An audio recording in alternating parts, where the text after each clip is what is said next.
Hi everybody, it's Lace, and I'm out here in Diamond Fields, and we have this crafting pavilion set up, and this is going to be where we're going to hold our next event, and this is going to be September 10th at 1 p.m. New Britannia time, which is 2 p.m. Eastern Standard Time. I know some people make this differentiation between daylight saving. Yeah, we're on daylight saving here, but it is 2 p.m. Eastern time as opposed to the 1 p.m. New Britannia. Your conversions, you'll have to work that out depending on if you observe daylight savings time or not. Inside here, you'll see all your various crafting machines. We also have a radio that you can use. In addition, the thing that's going to be your friend for this, and I'm going to hit N for names, and I'm going to have to turn on my stuff here for a second. And I want to show you that you have a banker, but you'd have to store stuff in the banker in Diamond Fields. You can't access, if you store your stuff in Househead, you're not going to be able to get it out of the banker here, but you could make squirrel runs to store stuff on the banker here. In addition, you have your crafting merchant, which is going to allow you to buy your fuels. You also have your magic merchant, which would allow you to buy, like, I don't know, all the different things for that. Mandrake root if you're doing enchanting and things like that. That's probably the only one that's going to be relevant for this Grandmaster event. Again, these other people are probably not going to be relevant. You're not going to need repair kits or anything like that. The idea, again, behind this event is you will come and you will train under a Grandmaster. If you're a brand new player, you may not understand what this means. K for skills, and I'm going to crafting, and I'm going to pick my blacksmithing. If I look at my you'll see that I have 100 in. I have it locked down right now. I'm not learning because I'm doing some other things because I want to do these community service events. But once I get to 100, you can kind of see this little green thing. When you look over my name and I mouse over my name, you can see the things that I've Grandmastered in. There are people that are going to have 27, 58, and 105, and whatever. They're going to be far better than me. But I've managed to Grandmaster a few things in crafting, and I want to share that knowledge with you.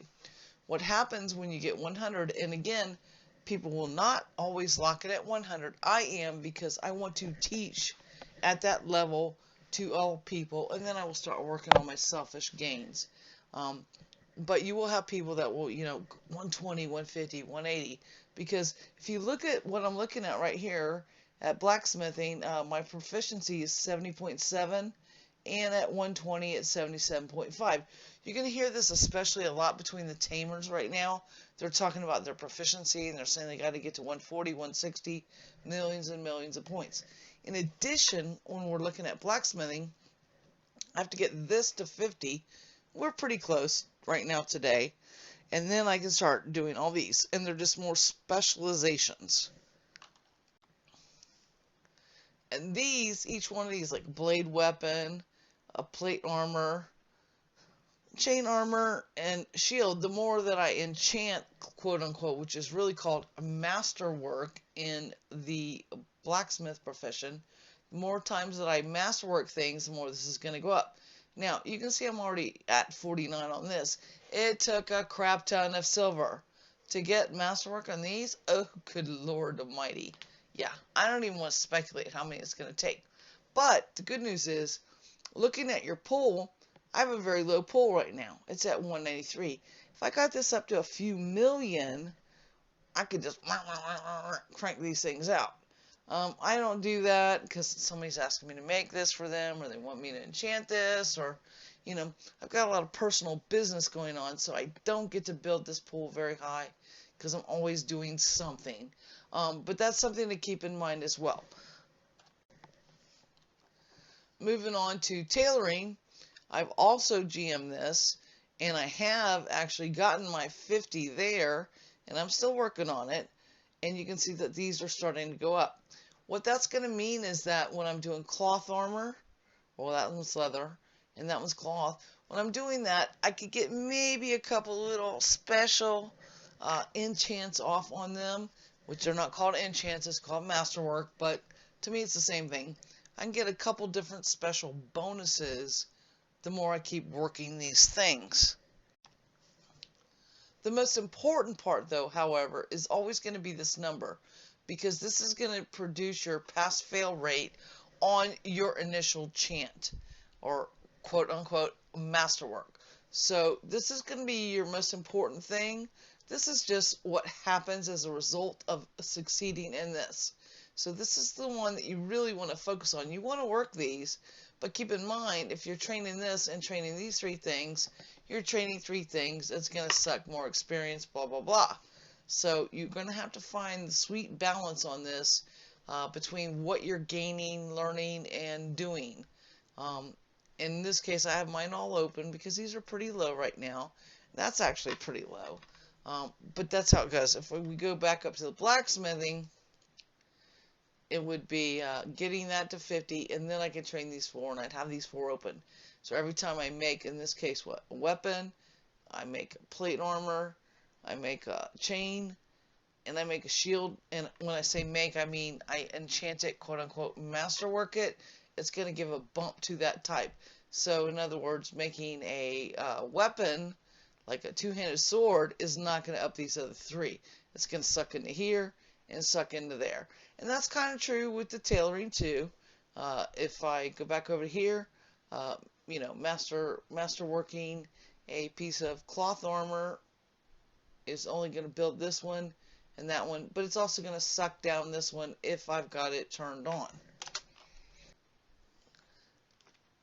I've kind of fallen out of scope because I really wasn't going to go into the essentials of crafting or even enchanting or masterworking, because this truly is about the event that we're going to have here, you know, next weekend. And that's where I just want people to come and share their knowledge, okay? So if you're grouped with somebody who's level 80 blacksmith, I don't know the exact numbers, but it's probably going to be something like 1.3 million or something to get him to Mastercraft. Let's pretend he had 1.3 million. Let's pretend you're a GM blacksmith.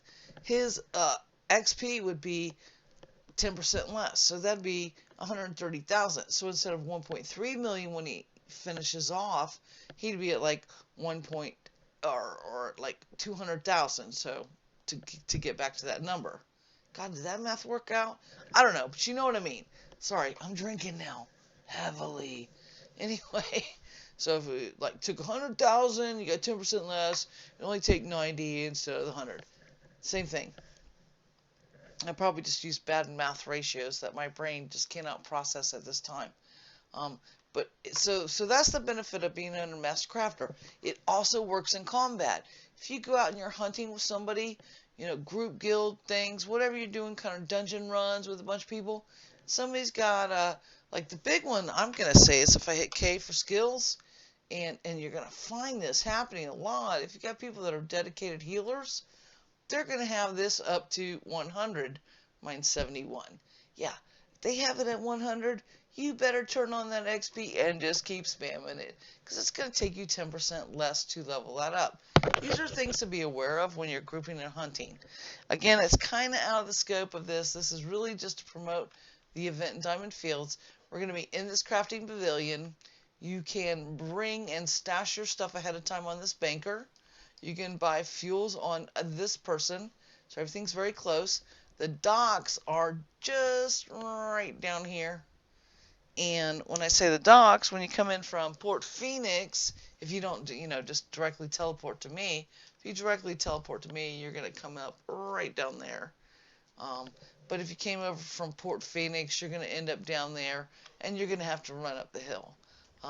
If you go from the overland map, Port Phoenix is one of the overland access POTs. It is near where it used to be Exeter and Erie docks. Now only Erie is the boat there, but it's going to be in that area, in the Elysium area. If you come up from, let's say, Exeter Crag Mines, you take the boat in Exeter, it would take you to Xenos, and there's literally a coastline. It's on the overland map, but it would literally be like going from the coastline here, running up the coastline back here, and then you would be able to go into Port Phoenix, which would then make you run to their docks and end up here. So probably teleporting to me is the best bet. It's going to be worth your time, especially if you're a crafter. Now, because we're teaching Grandmaster crafting things, don't feel like you have to be in your 80s or 90s to come to this. If you're in your 20s, come. If you're a brand new crafter, come. You got to bring your mats, though, okay? I'm not going to be able to supply everybody and, just level them up and stuff. You're going to have to bring materials. So, obviously, if you're going to be like a tailor, you're going to need some leather, cotton, wax, bone needles and stuff, which you can get off the vendors and things, but you're going to need those basic, leather and cotton things. The tools you can get off the durability drop tools like an ingot mold, stuff like that. You can get those off the vendor. I think that kind of covers what we're going to be doing next weekend at the event. And again, everybody's invited, no matter your skill level. Of course, we'd like to have more master crafters here because then I, diversify more and depending on the thing. But we'll have to see who shows up. I may scream in Nobles for more to come or something like that. But it's a good service thing to do. And that's, Prism has 4 core values. And that's respect, communication, positivity, and service. This is kind of a service thing. This is giving back to community, sharing knowledge, and things like that. So take care, everybody. Happy hunting and be safe. And listen to my dog bark. We're keeping that in.